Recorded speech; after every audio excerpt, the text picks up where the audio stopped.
কমেও 7খন এতিয়ালৈকে হৈছে আৰু 4খন আছে অন্তত প্ৰতিদিনেই মই তেনেকুৱা ৰাতিপুৱা 7টা বজাতে ওলাই আহোঁ ঘৰ সোমাওঁতে সদায় 1টা 2টা 1.5টা কষ্ট কৰিব লগা হৈছে কাৰণ কষ্টটো কৰিবই লাগিব সমষ্টিটো বৰ বিশাল সমষ্টি বতৰ গতিকে এতিয়া এটা কথা ভাল লাগিছে আমাৰ সমষ্টি জলৈকে মই নাই যোৱা নেকি চবেই স্বতঃস্ফূৰ্তভাৱে ওলাই আহিছে মোক সঁহাৰি জনাইছে মোক বৰ উমালভাৱে মোক আদৰণি জনাইছে আৰু মানুহবিলাকৰ মুখৰ হাঁহি দেখিলে গম পায় যে বিজেপি দলৰ প্ৰাৰ্থী হিচাপে মোক সকলোৱে আদৰি লৈছে আৰু তেখেতসকলৰ আশীৰ্বাদ আছে মোৰ ওপৰত গতিকে বিজেপি দলৰ এই যাত্ৰা অপ্ৰতিৰোধ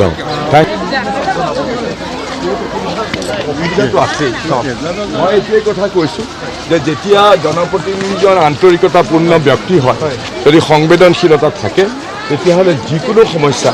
সমাধানৰ ৰাস্তা এটা ওলাব খালি বিজ্ঞানসুলভ বৈজ্ঞানিক দৃষ্টিভংগী লাগিব আৰু সৃজনীমূলক চিন্তাৰে সৈতে সমস্যাবিলাকৰ এটাকে সলিউশ্যন উলিয়াব লাগিব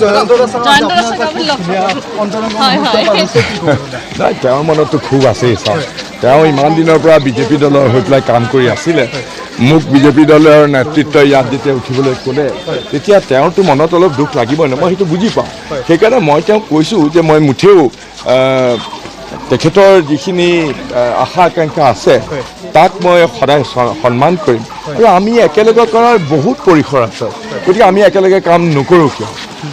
তেওঁ অলপ খুব আছে সেইটো থাকিবই এইটো স্বাভাৱিক কিন্তু মোৰ ভাৱ হয় যে অদূৰ ভৱিষ্যতত আমি একেলগে